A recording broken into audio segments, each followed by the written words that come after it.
And here we are with the grand finals of the Chainsaw Slaughter. I am your host for the finals, Def Juki's here with Georgie's Ups, and we got ourselves some good old-fashioned Wangslinger. Wangslinger right now on the Suffolk 1. We have Obi here on the Deathslinger, over Gorilla against Dead Future. We have the build of Ruin, Corrupt, Pain Res, and Face the Darkness. So, one of the things about Suffolk 1 and IMAP. So I just want to ask Georgie, how are you feeling today? Fantastic. Lovely to be here, Jukies. Thank you for introducing me and bringing me along here. I love casting for Grindhouse. Always a great time. Starting off the match, though, with a good shot from Obi onto Fancy through the window there at that tile 8. And, I mean, yeah, I think you were going to bring up the fact that this is an IMAP. So we're going to see a lot of heavy macro play. I don't think this map is too heavy on the micro. It's more, I mean, there's always importance on chase, but it's really a big map that's determined by positioning and death spots and finding a way to crack that 3-gen without it lingering too long in the end game here. Obi on a chase with Dino Melon gets a good shot through the shack. That's going to lead to an injury already. Yeah, I think the one thing about Suffolk 1 is that it is very much, like you said, a macro heavy map with some micro, of course. But I also see here with Grindhouse with the rules that we allow different perks that people may or may not be used to. One of the ones being Face the Darkness here on the Slinger. The add-on combo of Cigar and Warden's Keys is pretty much the fan favorite, but also Dino Melon getting caught with the NA check spots here, and Obi ready to capitalize and gets a down here on Dino Melon here at the bottom side of the map.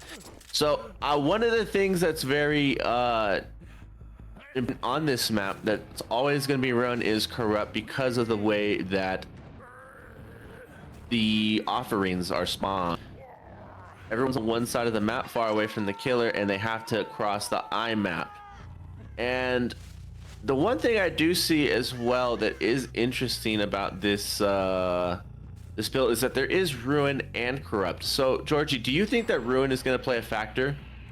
Of course it will. I mean, Ruin is just a very important perk in terms of making rotations hurt a lot more. You know, if you rotate across the map to go get that pole, rotate to play for a pallet save, anytime you're not on a gen, that is losing regression on at least any progress gen. So it kind of makes it so the survivors are not allowed to make any mistakes here in terms of positioning and, you know, in terms of like macro. You kind of have to pre-plan out your rotations here, or else you're going to be losing so much from that Ruin.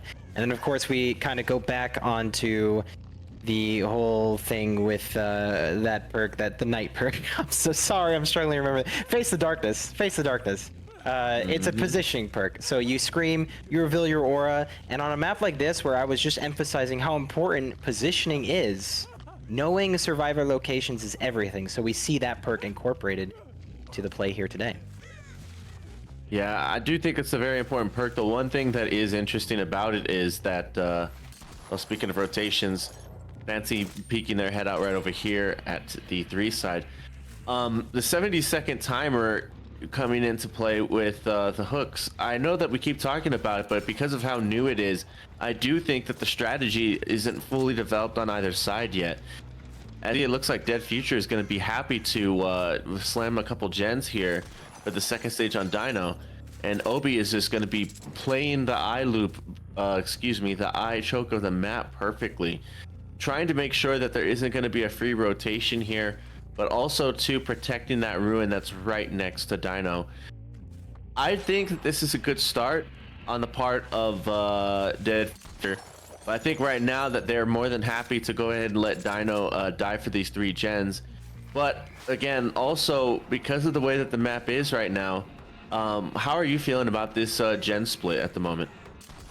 Well, if we look at kind of what's available for Obi, hold that thought though, we've got a good shot and a Jinxie to interrupt the pole, and then likewise Fancy actually comes in for a great duo save. Dead Future doing a fantastic job at letting Dino goes second stage while working the generators. Dino's going to make it to mid-map. He's got to make it out of the bot side to get out of this genlock, to get away from the tunnel out. A good hit tank from Finesse to eat the shot for Dino is going to make it so Dino can make it to top side. And this is what we need to see from these survivors for Dead Future. Oh my goodness, that shot. Can you imagine that hit? Obi just barely out of range, not landing the shot on Finesse. And now we see an opportunity for Dead Future to break this genlock. This genlock down here, we've got 1, 2, 3, one at 5, one here at 8, and then one directly in the bottom mid.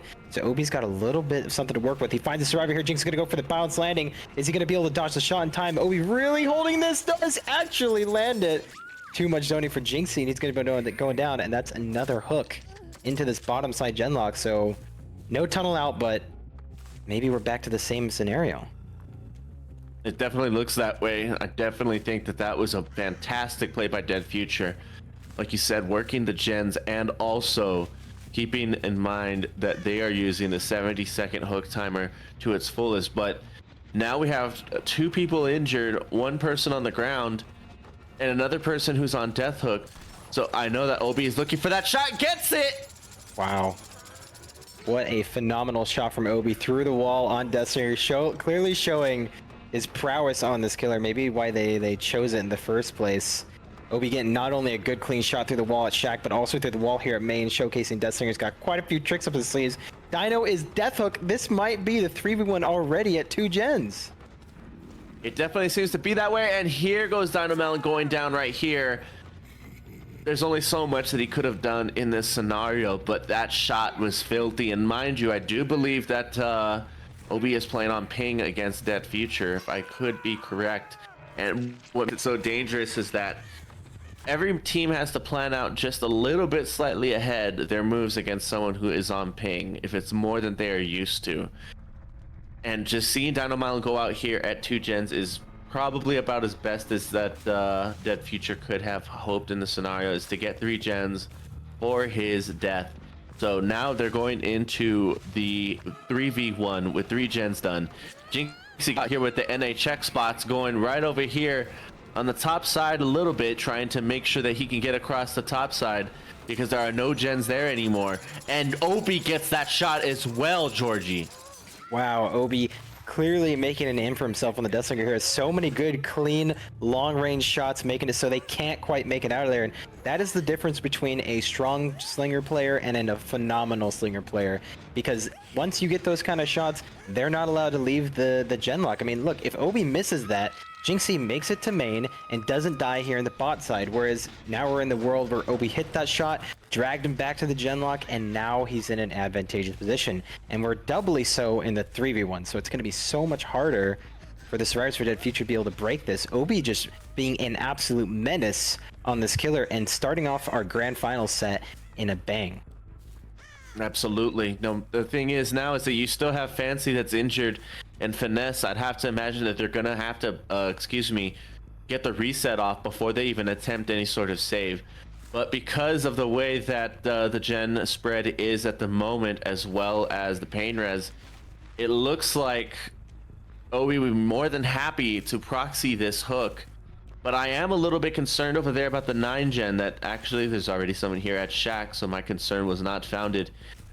To see who's trying to go in right now, and Finesse here using the Shack check spots and just trying to make sure that Obi doesn't get the hit that's right there.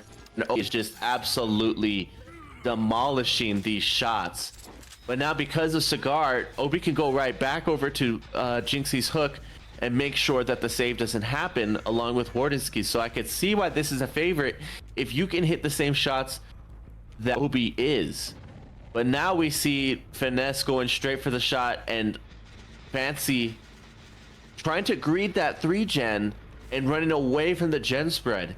So Georgie, what do you want to see now out of this chase from Fancy? Fancy's just got to make this main building work and keep the chase topside away from all the gens so his team can buy time to reset and possibly get this win con to be a little bit more favorable in return for their kill side. But Obi actually drops chase with that and recognizes the rotation, goes to take out Jinxie, who's already rotating topside to get another reset. What a narrow shot that was, just not making it past this eagle eye that Obi has on this mid map. You can see him playing, just juggling all the pressure. I mean, he secured the second stage on Jinxie, made sure to zone finesse, and only walked away when he got his second stage to make sure that gen doesn't pop. Obi doesn't want a 4K. He wants a 4K at 2 generators, and he might get it. Yeah, there you have Jinxie there going at the mid-map area, and you do have that 3-gen-ish right there at the eye choke. It's almost done. But the gens, either Obi's been able to hold and check on them the whole time, or had the hook right there at the 6 side. So I do believe this is probably going to be a 4K one if I was a gambling man. I do think they're going to get that gen done at the 3 side because of how far along the pistons are. And you can see Obi right there. Oh my god, Face the Darkness is coming in the clutch right now because now he knows exactly where everyone is. But mind you, Face the Darkness, if we all remember, it actually is applied to a particular survivor. So right now I don't know if Obi knows which survivor. Well, actually, we do know which survivor. The survivor that doesn't have Face the Darkness applied to them is the one that screams when they are outside of the killer's terror radius.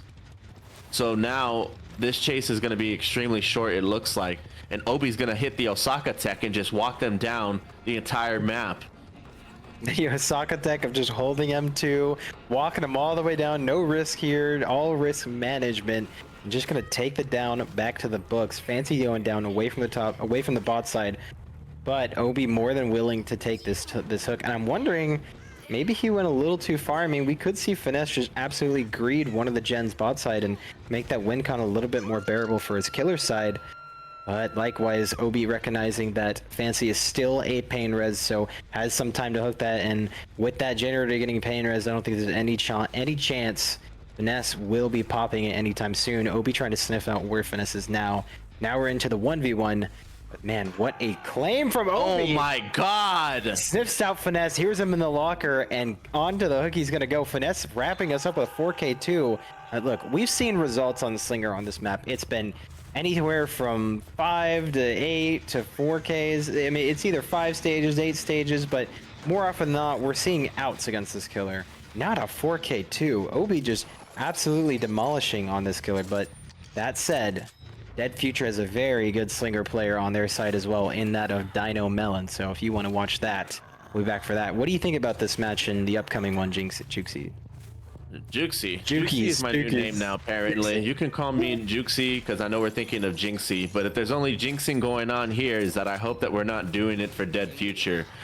Right, it looks like that the only one that was finesse with Fancy was Obi here with these shots, and I guess that the Gorilla make the way of the dinosaur. But I think that we're gonna have to see how Dynamelon responds. The number one thing I've always said about going second is how someone responds, and I think that we'll just have to see if Dynamelon is ready to make Gorilla eat his banana. Yeah, there you go. You heard it there first. Juki's coming in through with the banana statement. But yes, Obi doing a phenomenal job for his team. Gorillas putting up a 4K2. Dead Future will have to respond with their own killer. But don't worry, there will be more sets after this. I believe we've got an unknown set as well after this. So make sure you stick around. This is the grand finals of Chainsaw Slaughter. Thanks for watching. We'll be right back with you for Dead Future versus Gorillas. And we're back with the second half of this matchup. We have Dead Future versus Gorilla. Dead Future's Dino Melon, formerly of Chad's, if I'm not mistaken, and also the founder of the now Dino Scrims, as it seems our good friend Tofu has been on his subathon. But beside the point, Dino Melon here about to make Gorilla eat these Demon Day shots. So again, we talked about Suffo 1 earlier, and the importance of landing their shots, and Dynamelon here with the immediate miss, but confident that Dynamelon is going to put forth a good result. One of the things that people ought to know about Dino is that Dino is one of the most versatile killers out there in comp at the moment. Dino giving a tag right here to Obi, and Obi on the survivor, so we're going to see if Obi can replicate his success on killer as well as serve, but it looks like Obi's gonna try and hit them with the comp corner tech. So now that we have an opportunity for a lucky break here, Georgie, what do you want to see out of Gorilla here? Gorillas, I mean, look, they've got quite a lenient win con. Obi came in here and gave them a win con of just basically pop 4 generators, so 4k1. Dino likewise has a stiff win con, but with a chase that early and going down that fast, I mean, that is a good start to it. But as you can see, still 4 pain res tokens on the board, so that wasn't a pain res over there in that corner at 4. Obi tried to do a little cute tech with Lucky Break to try and break away from the chase and go to the edge map. Dino sniffs it out and likewise gets the hook. Spits, dodges the shot from Dino on this filler in the top mid of the map. Dino trying to take chase, and in the meantime, Obi getting pulled. That's a quick pull. This might lead to a quick second stage. Yeah, I would want to say as well with Dino's build, remember here with Grindhouse that we lock in our builds before the match starts. And so that means that people can't do last second additions with their builds or changes based on win cons. So the killers have to go in with either all or nothing, either expecting to have to fight for an aggressive win con, playing it safe just in case their serves play well. And although I wouldn't say that Dead Future serves played badly, I do think that Dino Melon was a little bit more with. And here we have a head-on play by Obi with Lucky Break. So this is actually going to get really tricky here at the mid section. Obi doing a good job using his build to the fullest. And like you said earlier, I mean, Dino, of course, didn't predict this sort of win con form, so he did bring the Noed, expecting his team to get outs, and he had to lock in that build as per the rules and regulation of this tournament. 2 gens popping the distance for this chase. Dino, although, getting his second stage onto Obi immediately in return. And Agitation Pain Res won't be... It might be enough to help him out here, but I just don't know how he's going to craft it. He has to make sure we get to this 3v1 and for the survivors to make mistakes, but an incredibly quick pull coming out from the team of Gorillas onto Obi here. I wonder why they would make a play like that. Maybe they're just trying to keep the pressure up so they can pop more generators and just make sure, you know what, who cares if we get 4k1. Let's just have Dino full commit on the tunnel out. Obi work these gens, but Dino may be too smart to give that out, but does hit a nice shot onto Spitz, not allowing him to make it back to the filler. Back to those tiles. Spitz goes to the tile over there at 3. Surviving from Dino for now, and now we have a little bit of a slowdown. Dino choosing whether he's going to continue on for the tunnel out on Obi or play for pressure. Yeah, like, you know, Spitz is always in spitting distance of a filler tile or something, which is very smart. Even with the gen right there, Spitz pre-left at the exact moment. And more of a reaction at the last second. But what this makes it so difficult now is that Dino has to keep up the pressure by trying to continue this chase or find another stage. But the issue is here is with the gen split being the way it is, Dino can't afford to commit too long to some of these chases, but unfortunately there are no other options except to commit to these chases. And I'm trying to go for that, and I think that maybe with Prison Chain it's a possibility, but that's what I also wanted to ask you too, Georgie. What is your opinion on Cigar and Warden's Keys as we have the top 11 gen done? What is your opinion on the add-on choice here? So much progress on the board for these survivors. It's going to be hard for Dino to lock this in before they get that final gem for the win con. But yeah, going back to the add-on discussion. Whoa, good shot onto Obi's, not Obi.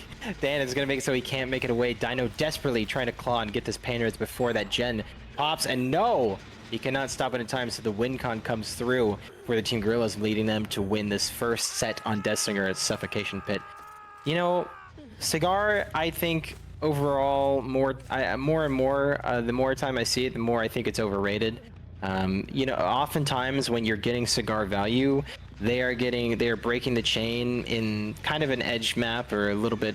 You're trying not to purposely break the chain while they're going inwards of the map, right? So you can get more distance. And I think the extra second you get on Cigar might be overrated sometimes. I mean, I used to be a teammate with a guy, Flawless, and he swore by prison chains, and you know, that's especially impactful on tiles like that 4-lane or even the bus tile on Azrael's maps. Very good at getting those hits while you drop the pallet.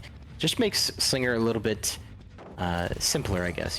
They drop pallet and then you get a hit anyways. Yeah, it definitely is a more comfy add-on. I have not had this same amount of Slinger experience as other people have, but what we are seeing right here is that I think Dino has kind of I wouldn't use the word checked out for the day, but it definitely is realizing that the win con is what it is, and Gorillas is just having their way with Dead Future at the moment. And that's not to say that Dead Future can't come back from it on the next set, but like I said before, is that how does someone respond? Is Dino going to use this as an opportunity for more practice to get more on the match? But it looks like right now that he just seems content to just go ahead and let everybody just get the gens done and move on to the next match. Noed is coming to play to, as my friends tell me every time I play pubs, give you a pity kill. But I would call it anything less than that. This is definitely a difficult circumstances. The Noed down coming in right here, and Dino is going to try and chase Spitz for the extra down maybe, but I do think they are all almost out. Dino just zoning, not letting Dan get an opportunity to pass into that gate, then caught in the vortex of Slinger, just holding down his sights and going at them.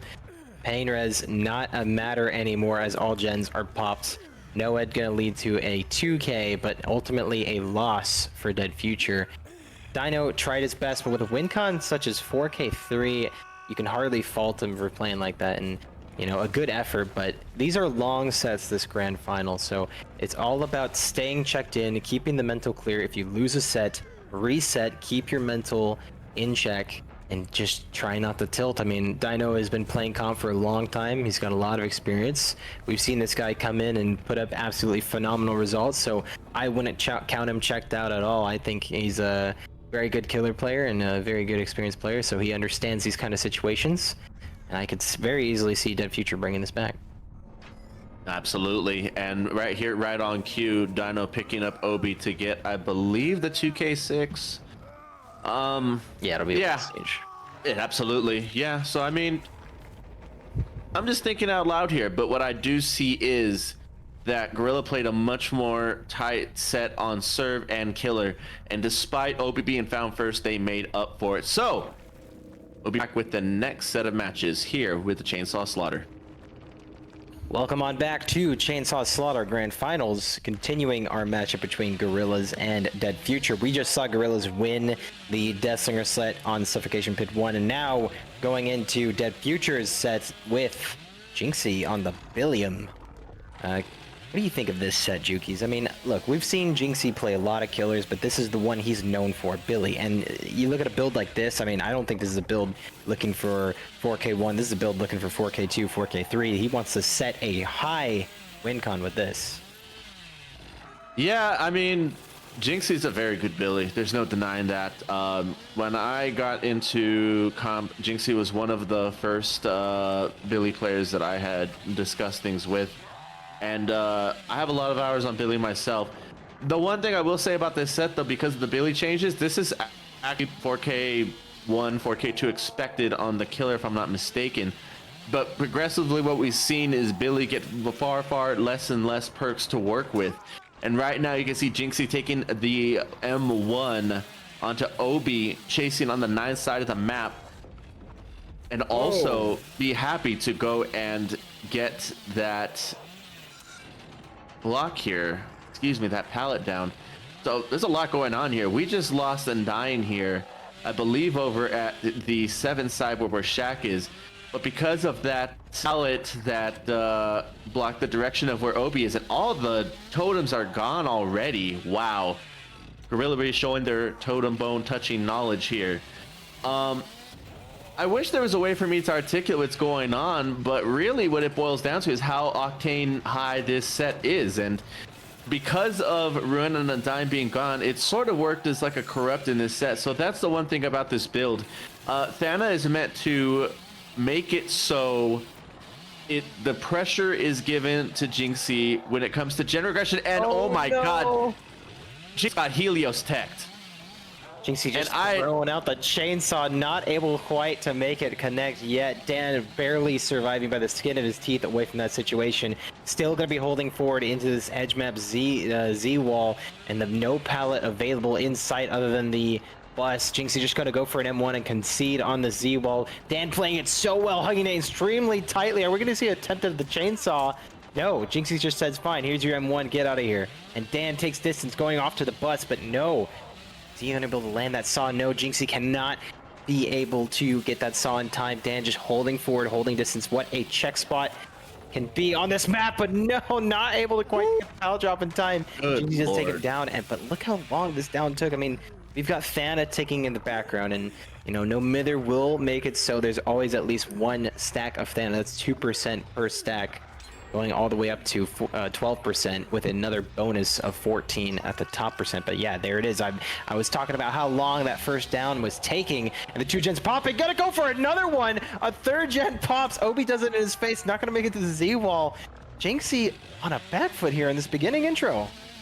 Yeah, I mean, this is the difficult part about going against teams like Gorilla and all of that, and the down going right there. But Jinxie realizing that he's kind of in free fall at the moment. He needs to make sure that he gets these hooks and gets himself some stages before he can prove on. And Thana might have protected the totem just a little bit longer, but it's definitely going to protect the gens now. Now Thana jumps from a 2% per person to a 20%. So now this match is looking really dicey. Kexo has to come in for the unhook, and Dan is happy to hop blocker, so Kexo can either get the pickup or the unhook. And this is looking really spicy at the moment, but because they're agi, Jinxie is not going to be able to get to the hook in time without being able to pressure them down here. And there goes Kexo taking the down as he does as the no mither. You see kind of an intentional down from Kexo, as Juki's just said. He's not going to be able to be slugged. Jinxie has to go back and pick him up unless he wants just a free recovery. Full Thana in stack right now for Jinxie, so maybe a moment of respite for him to come back. Dan on death hook, just going to take the hook onto Kexo, possibly go back for that tunnel. The 3v1 would be massive here if Jinxie is able to get it. He's got to hunt down Dan, but no, he actually opts to go for pressure on Obi. A potential snipe, not going to be able to actually land. Obi hugging that wall so tightly, praying to God that he makes it. Eventually does. Jinxie going to back away from this chase and just call it quits over there. Trying to find the rotation for the pull. He does find Spitz, but it's not in time. Spitz is able to get the pull in time. No, actually collides with the rock. Not able to get that curve. Oh boy. I mean, I was just talking about before during our break, I was saying that how tired I am of seeing Billy on Blood Lodge, and I feel like it's very automatic for the Billy killer. But Gorilla's making this look like anything but automatic for Jinxie. This is supposed to be the best map for Billy. Oh, good mind game. Jinxie ending that chase very effectively on that Z wall. Does get the down onto Kexo, but Kexo, no mither, gonna be able to pick himself up if Jinxie doesn't get this pull anytime, get this hook anytime soon. So now we have a little bit of a, I mean, we were talking about a form of respite for Jinxie, but maybe now his upswing's coming back into play. Finds a death hook onto Dan over here at Shaq. Dan gonna get off the gen. He has to make this chase last. He wants to maintain this 4v1 as long as possible. Jinxie's building up Blue. Blue will be coming up with the next chainsaw. It's going to be up to Dan to see if he can survive. We're going to see a hit tank in anytime soon. The Gorilla says, we need you, Kexo. Where are you? We need the hit tank. Kexo is not there in time to take the no mither down. That'll be Dan down for the count. Now we're entering into the 3v1. Yeah, and the one thing about Thana when somebody dies is that's one stack of Thana that can no longer be applied. As I was saying just before my mic cut out, was saying that this map was supposed to be Billy's best map, and it's a 4K one at best right now. Jinxie bumping into the rock. Maybe he should have brought the little kickback chains, my favorite add-on. But I was saying is that it looks like Blood Lodge is anything but automatic as Gorillas is taking this right now, and even with the spike boots, Jinxie doesn't hit that curve. Spitz is going to go ahead and drop the pallet here at 12. Looking at the magic school bus over here, but I think Jinxie must think he missed Frizzle because he keeps missing all the kids. But he gives an M1 instead to Spitz, so I don't know, is Jinxie losing his composure? Maybe Spitz's Sigma Ohio skibbity movement is just a little bit too much for Jinxie, but he says, whatever, I'm out of here. Go do your Sigma shit elsewhere. Yeah, I've got gens to kick, and likewise goes to go do that exactly. Puts Eruption on this gen over here at mid-6. He's got Thana in the pocket, 3 stacks of it. 4 stacks no longer available because the Survivor is out. Dan is out of the game. But that said, these Survivors are making it so hard for Jinxie to be able to get any sort of down here. Just always making it to a safe town. I mean, that's what makes Billy so divisive in these sets. I mean, you either see Billy's that just slaughter teams at 4K at 2, 4K at 3, or you have these sets where we see sometimes them getting outed. And look, Jinxie, these are some really good survivors. So I will say it, he's having to work for this. This is a very good Billy against really, really good survivors. This is just top tier DBD play. I can't say anything else. Yeah, I mean, with the build, it definitely requires a perfect micro play. There can't be any room for error of any kind. And it looks like right here that if there's a hop blocker, that Jinxie's going to be able to get them. But I don't think that Jinxie's going to be able to stop that in time. We saw 3.5 pistons moving there. And I think that this is going to probably be 4K all if I had to guess. With the build, Jinxie's micro has to be perfect. There can't be any bumps. There can't be any misses, and there were a few of those, unfortunately. And Jinxie taking and giving them unnecessary M1s that didn't need to happen. But it looks right here that he's going to get the down onto Obi and probably be able to go get Spitz here. And unless there's Unbreakable allowed, it looks like this is going to be 4K all, Georgie. And there's the final gen count. It finally pops, but the pull does come through. Kexo, the only one up with BT, trying to body block as he can for Spitz. But if Kexo goes down here, he's got no mither. Jinxie's on a timer if he downs Jinxie. Or Jinxie's on a timer if he downs Kexo. Kexo does force locker here, but I'm wondering if Spitz is going to be able to make it over to Obi over in time. I mean, he's got a long distance to cover, and Jinxie's got that nice handy chainsaw. Kexo now out of the match. We're into the 2v1, all gens counted, and I would not be surprised we see that 4KO. We've got to see the Survivors for Gorillas split up here if they want to make any sort of comeback here and getting out. Jinxie's doing an incredible job at managing the pressure here, but he's on a timer. He's got to get it down now. Yeah, you know, it's such a difficult map sometimes. When the thing about playing Billy on this map is that being able to get the downs and without bumping into the clutter that's on the map, it feels like whenever I play Billy on this map, if I'm playing bad, the clutter accentuates how bad I'm playing. But if I'm playing out of my mind, it feels like the lanes are open and clear. And I don't know if Jinxie could have played this any better other than correcting the micro mistakes he made here. Yeah, Jinxie doing a great job performing against these survivors under pressure. You can see he just deliberately went across the map back and forth, not committing too hard to a tunnel out, kind of taking his time, allowing separate hook states to come in and get his tunnel out when it was necessary and when it was applicable. But now we're in a little bit of a slowdown. Spitz, we're playing the stalemate of where he is, doesn't want to give away any information. Jinxie desperately looking for any signs of life here, seeing if he's going to go for gate, if he's going to go for hatch, if he's going to go for pickup. There's so many options, and Jinxie has to juggle them all. There's so much pressure on his back here in this grand finals.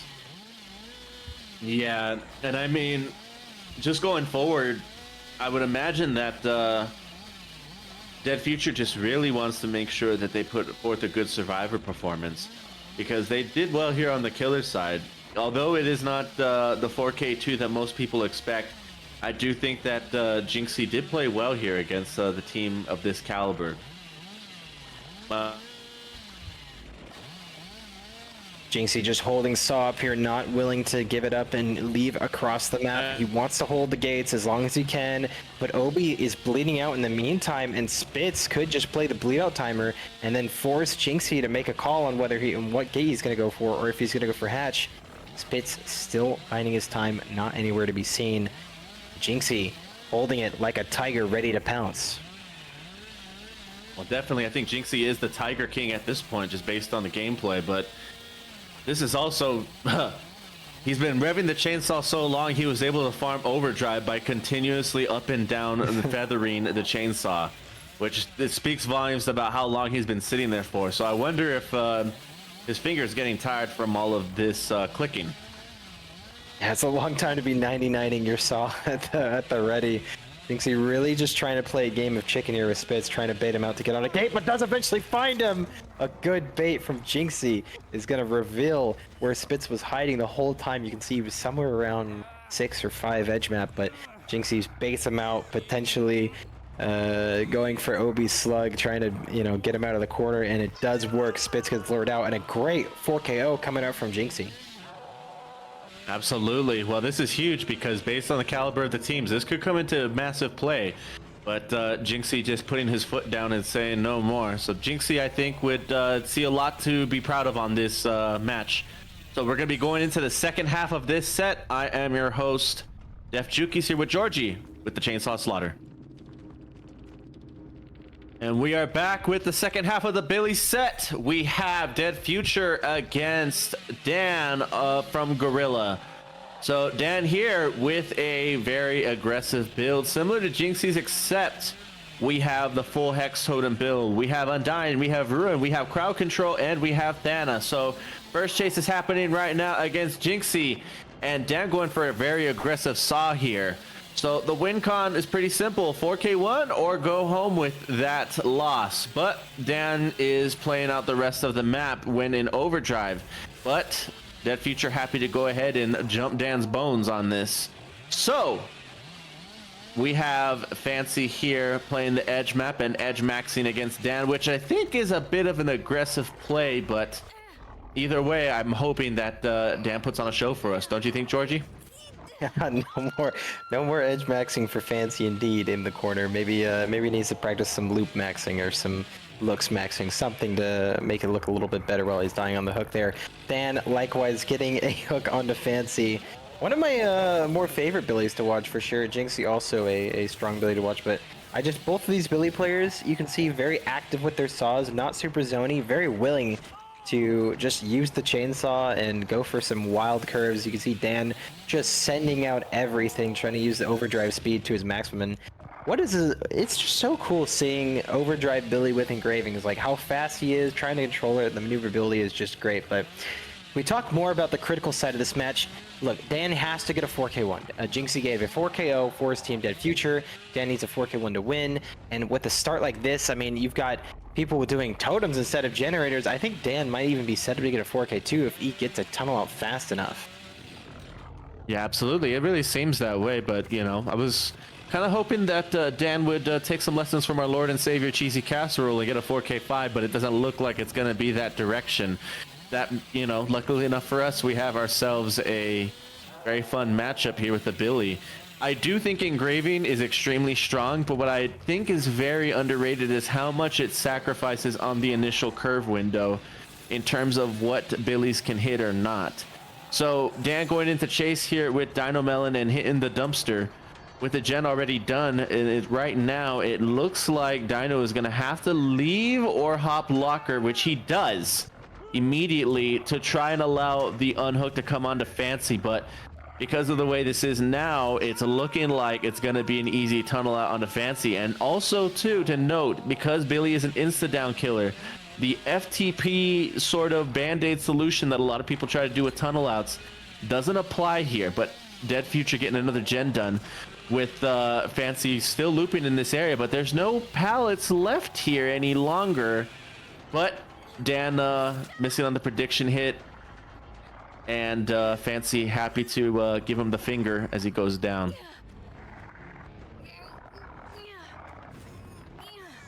Now, mind you, one of the things that we see here with Billy is that how fast the traversal is on the map makes him a problem no matter what section a player is on. This was far less the case when it came to Old Overheat Billy. Old Overheat Billy had to sacrifice the ability to chainsaw curve because of overheat at the sacrifice of mobility. So there was always a mix between mobility and lethality, and unfortunately Finesse is getting the lethality right here at main building, Georgie.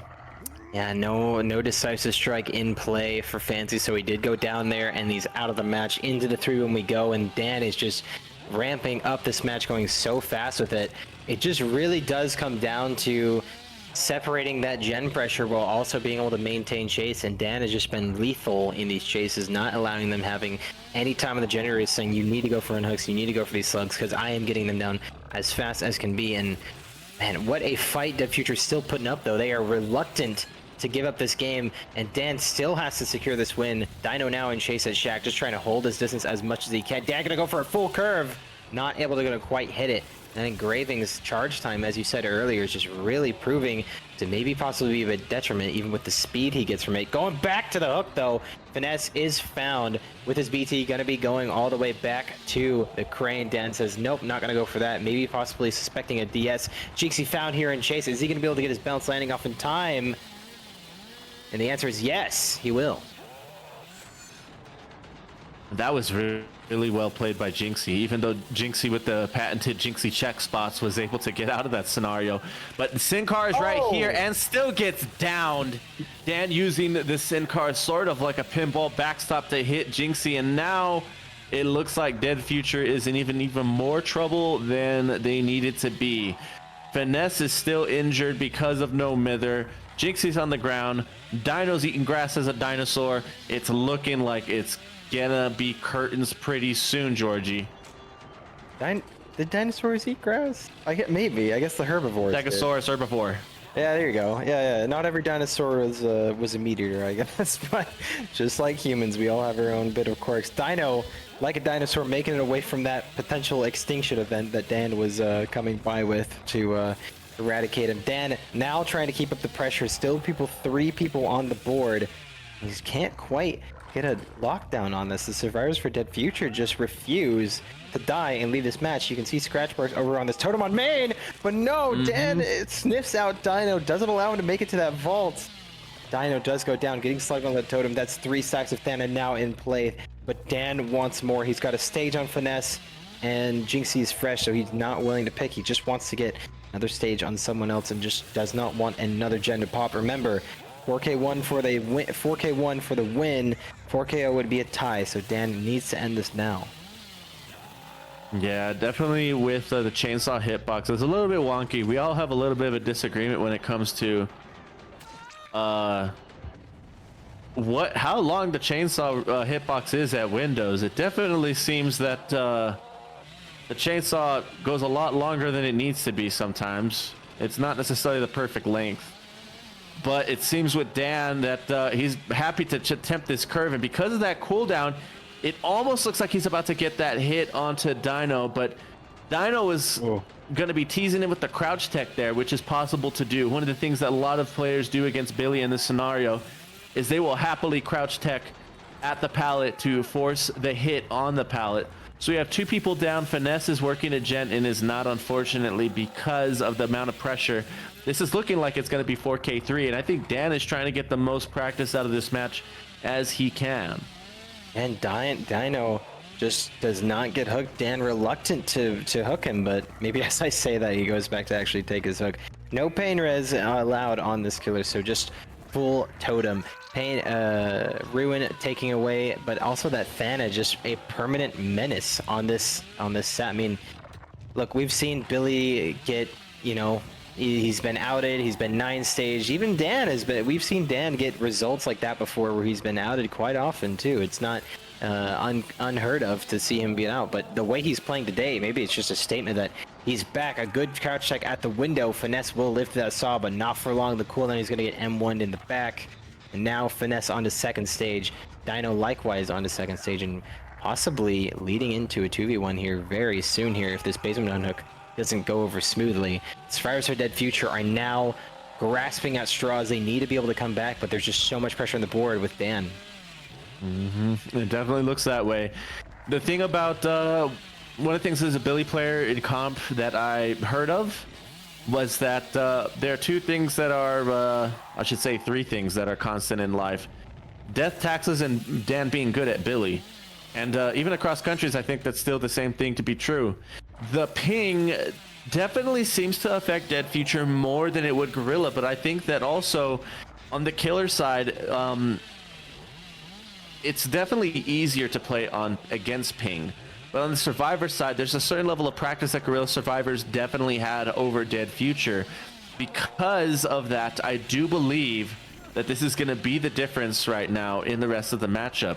That Jinxie and the rest of them are going to be defaulting to what they know best, and unfortunately, I don't think that's going to be enough.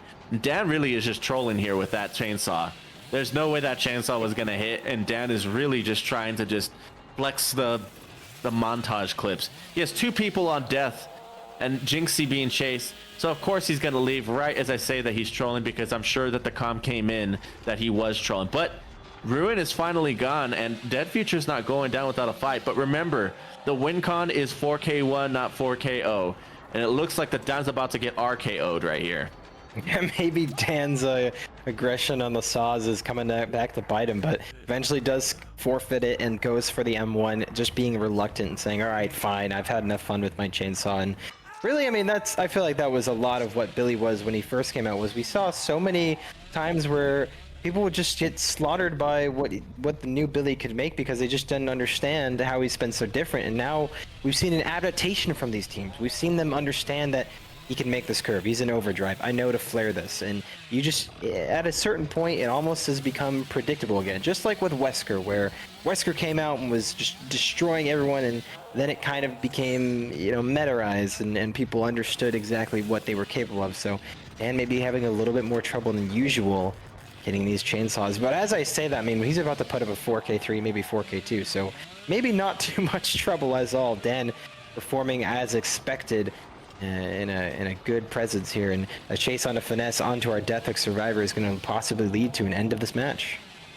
Yeah, you know, with all the changes that happened in the game, and unfortunately for a lot of people that they weren't used to any change in this game.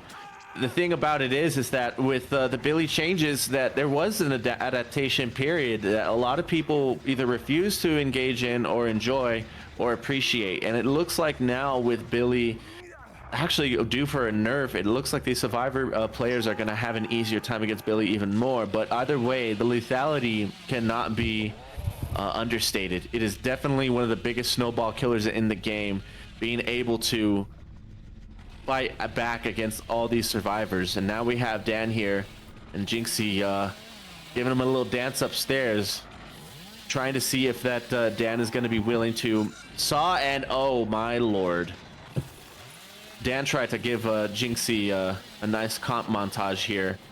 But if I'm Dan, what I do is I go ahead and I just go straight for Jinxie, who vaults back into it. So the Jinxie check spot's coming in again. But either way, Dead Future put him up in an entertaining fight nonetheless against Gorilla. A good mind game from Dan on that pallet is going to spell the end for Dead Future and the end of our finals, I believe. That's now a 2-0. So that'll be wrapping up our tournament for the Chainsaw Slaughter. And now we'll be moving on.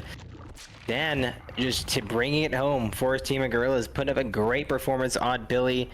Thank you to all the players coming out, Dead Future especially. They just played lights out this whole tournament, and props to them at making it this far.